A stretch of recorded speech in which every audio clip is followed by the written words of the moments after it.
भैया, भैया गेट खोलो भैया, भैया। अरे बहन तू, और तेरी ये हालत कैसी हो रही है, और तूने ये हाल कैसे बना रखा है?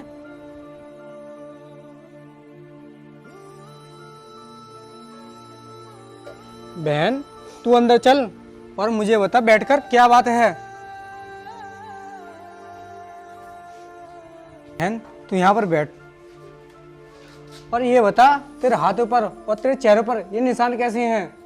भैया अब मैं और उनके जुल्म नहीं सह सकती। उन्होंने मुझे इतना दुख दिया है कि मैं टूट के बिखर गई हूँ। संध्या, अगर तेरे ऊपर तेरे जुल्म ढाए जा रहे थे तूने मुझे पहले क्यों नहीं बताया? क्या तुझे तेरे भाई पर भरोसा नहीं था, या तुझे तेरा भाई प्यार नहीं करता जो तूने मुझे बताना जरूरी नहीं समझा? नहीं भैया, ऐसी कोई बात नहीं है। मुझे पता है कि मेरा भाई मुझे अपनी जान से भी ज़्यादा प्यार करता है, लेकिन मैं नहीं चाहती कि मेरी वजह से मेरे भाई पर कोई मुसीबत आए। अच्छा, इसलिए तू सारी मुसीबतें अकेली झेल रही थी। तूने अपने भाई को अपने दुख बांटने के काबिल भी नहीं समझा। भैया तुमने मेहनत मजदूरी करके मुझे पाल पोस कर इतना बड़ा किया और मेरी शादी कर दी। तुमने मेरे लिए इतना कुछ किया है, मैं यही सब सोच कर ही चुप रही। बहन तूने चुप रहकर बहुत बड़ी गलती कर दी, और तू चुप न रहती और मुझे ये सब बता देती तो तुझे ये दिन देखना नहीं पड़ता। अब तू मेरे पास आ गई है, तू चिंता मत कर। ये मेरा वादा है एक बहन से, मैं तेरे सारे दुख दूर कर दूंगा। भैया अब मैं वहाँ कभी नहीं जाऊँगी, अब मैं आपके साथ ही रहूँगी। बहन जब तक तू यहाँ चाहे जब तक रह सकती है, लेकिन लड़की का ससुराल ही उसका सब कुछ होता है, और महके में रहकर उसका कभी भला नहीं हो सकता। और आज ही मैं तेरे ससुराल जाकर उनसे बात करूँगा। नहीं भैया, आपको वहाँ जाने की कोई ज़रूरत नहीं है। अरे ऐसे कैसे? मैं भी तो वहाँ जाकर देखूँ कि मेरी बहन ने कौन सी गलती की है जो तुझ पर इतना बड़ा जुल्म ढा रहे हैं वो लोग। ठीक है भैया, जैसी आपकी मर्जी।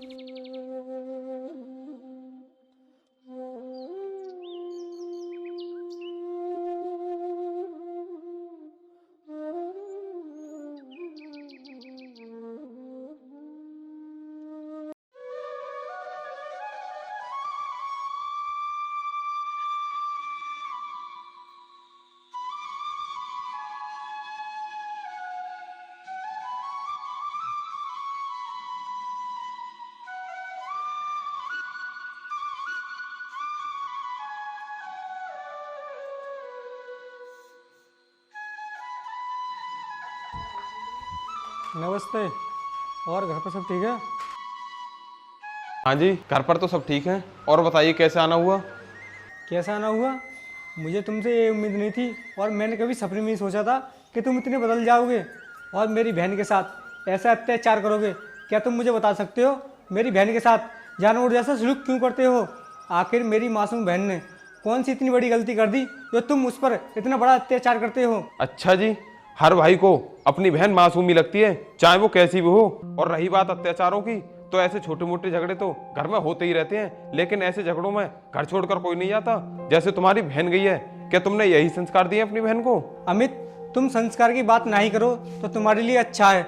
अगर तुम्हारे अंदर संस्कार होते तो तुम मेरी बहन को क्या जानवर की तरह पीटते? देखो राकेश भाई, मुझे नहीं पता तुम्हारी बहन ने तुमसे क्या कहा है, लेकिन इतना जरूर पता है उसने जो कुछ भी कहा होगा ना, वो बड़ा चढ़ा कर ही कहा होगा, क्योंकि वो एक किस्म की झूठी है।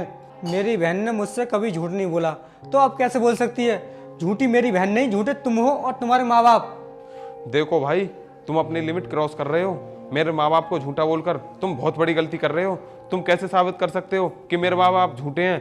देखो, मैं तुमसे राजी से कह रहा हूँ, तुम मेरे माँ बाप के बारे में कुछ ना कहो तो ही अच्छा है। मैं ये साबित कर सकता हूँ कि तुम और तुम्हारे माता पिता झूठे हैं। तुम्हारे माता पिता ने कहा था कि मैं तुम्हारी बहन को अपनी बेटी की तरह रखूंगा, लेकिन तुमने और तुम्हारे माँ बाप ने मेरी बहन का जीवन नरक बना रखा है, और इससे बड़ा झूठ क्या हो सकता है? आप मुझसे और मेरे माता पिता से सवाल करने से पहले एक बार अपनी लाडली बहन से तो पूछो कि उसने हमारी इज्जत मिट्टी में क्यों मिला रखी है। आखिर मेरी बहन ने कौन सा गुनाह कर दिया जो तुम्हारी इज्जत मिट्टी में मिला रही है? आखिर मुझे भी तो बताओ। अगर मैंने तुम्हारी बहन की सच्चाई तुम्हें बता दी ना, तो तुम्हारे पैरों तले जमीन खिसक जाएगी। और हाँ, अगर तुम अभी भी सुनना चाहते हो ना, तो सुनो, तुम्हारी बहन ना एक किस्म की घटिया और बदजलन औरत है। तेरी हिम्मत कैसे हुई मेरी बहन को बदचलन कहने की? आज मैं तुझे जिंदा नहीं छोड़ूंगा। आज तुझे पता चल जाएगा एक भाई के सामने उसकी बहन को गलत बोलने का क्या अंजाम होता है। भैया भैया मुझे माफ़ कर दो। मैंने आपसे झूठ कहा था कि आपकी बहन बदजलन है। मैंने ये सब अपनी सौतेली माँ के कहने पर किया था। मुझे माफ़ कर दो। अब तो मैं तुझे बिल्कुल नहीं छोड़ूंगा, क्योंकि तूने एक नहीं दो झूठ बोले हैं। तूने शादी से पहले क्यों नहीं बताया कि तेरी ये सगी नहीं तेरी सौतेली माँ है? लेकिन तू जब मुझे बता देता तो मैं तुझे आखिर छोड़ भी देता। लेकिन अब मुझसे तुझे दुनिया की कोई भी ताकत बचा नहीं सकती।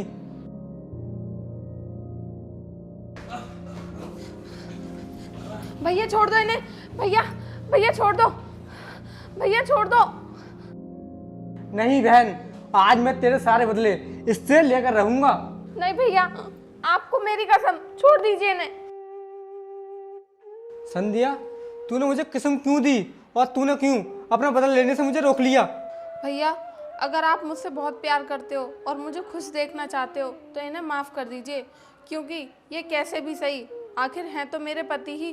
भैया मुझे पता है कि आप मेरा दुख कभी बर्दाश्त नहीं कर सकते, और वैसे भी कोई भाई अपनी बहन का सुहाग कैसे उजाड़ सकता है, तो आप इतना बड़ा पाप कैसे कर सकते हो? इसीलिए मैंने आपको अपनी कसम दी। देख अमित, ये होते हैं संस्कार। तूने मेरी बहन को इतना सताया, इतना रुलाया, फिर भी ये तेरा दुख बर्दाश्त नहीं कर सकती, क्योंकि तू इसका पति है और हमारे संस्कार में पति को परमेश्वर माना जाता है। राकेश भाई मुझे माफ़ कर दो, और संध्या तुम भी मुझे माफ़ कर दो। वैसे मैं माफ़ी के लायक तो नहीं हूँ, मैंने तुम पर इतने जुल्म किए हैं, फिर भी हो सके तो मुझे माफ़ कर देना। आपको माफ़ी मांगने की कोई ज़रूरत नहीं है। आपको अपनी गलती का पछतावा हो रहा है, मेरे लिए इतना ही काफ़ी है। अमित, तुम मुझे एक बार ये बताओ, तुम्हारी वो सौतेली माँ कहाँ है? भैया मेरी सौतेली माँ ना पिताजी को लेकर अपने गांव गई है, वो यहाँ पर नहीं है। अमित, अच्छा है आज तुम्हारी माँ यहाँ पर नहीं है, लेकिन वो यहाँ पर होती तो मैं उसको भी सबक सिखाता। भैया आप चिंता मत करो, मैं ही उनको सबक सिखा दूंगा। मेरा आपसे वादा है, अब मैं उनकी कोई बात नहीं मानूंगा। मेरे कहने का मतलब ये नहीं है कि तुम अपनी माँ बाप की कोई बात नहीं मानो, लेकिन सोच समझ कर मानो। भैया आप सही कह रहे हो, इंसान को ऐसे ही किसी की बात नहीं माननी चाहिए, सोच समझ कर काम लेना चाहिए अपने विवेक से।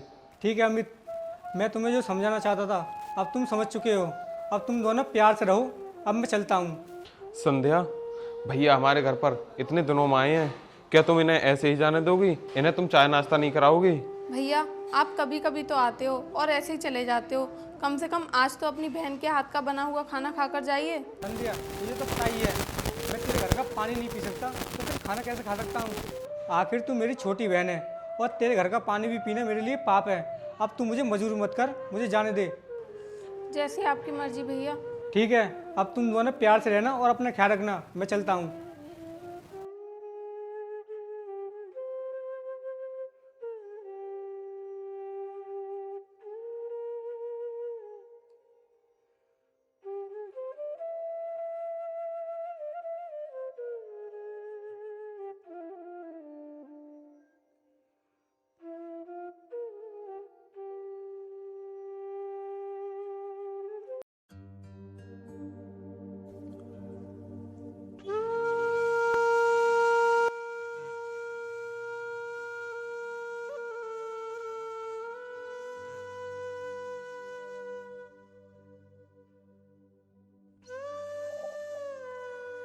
सुनिए जी, भैया अचानक से हम दोनों को देखकर बहुत खुश हो जाएंगे। हाँ संध्या, तुम सही कह रही हो। संध्या, तुम्हारे भाई ना तुम्हें बहुत प्यार करते हैं, और तुम बहुत भाग्यशाली हो कि तुम्हें ऐसा भाई मिला है, इतना प्यार और दुलार करने वाला। मेरे भैया मुझसे ही नहीं बल्कि वो आपसे भी बहुत प्यार करते हैं।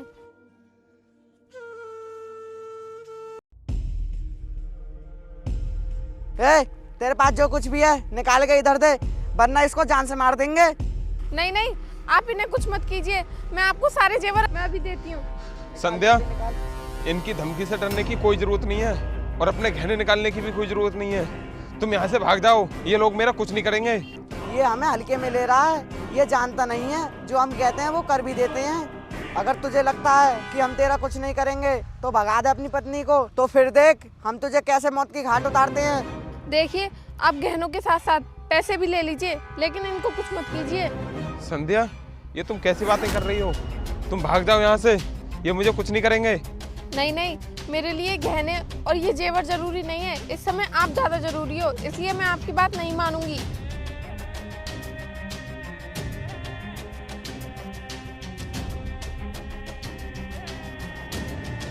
ये लो।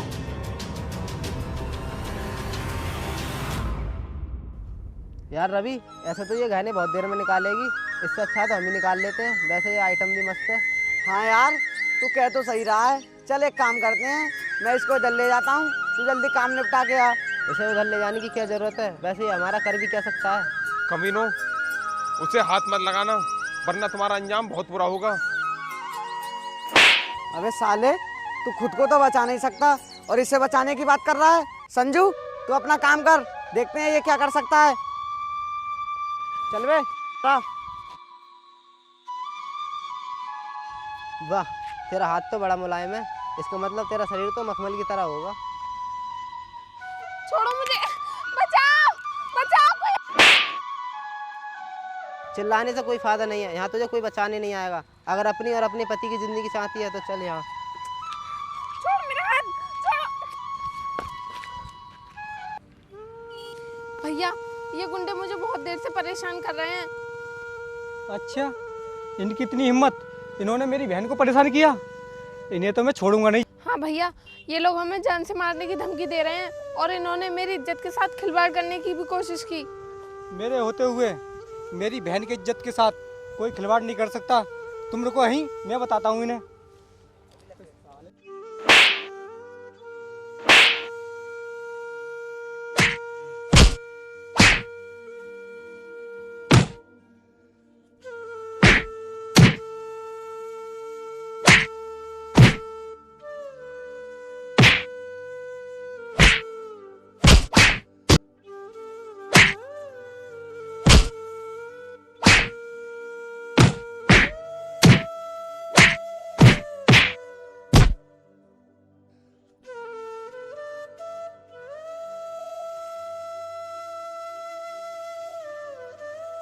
बहन, मैंने तुझसे बोला था ना कि मैं कितनी भी दूर चला जाऊं, तेरी एक आवाज़ पर दौड़ चला आऊँगा। हाँ भैया, आपने सही कहा था। अगर आज आप समय पर नहीं आते तो पता नहीं क्या हो जाता। मेरे होते हुए मेरी बहन को कोई किसी तरह की तकलीफ नहीं दे सकता। चलो अब घर चलते हैं।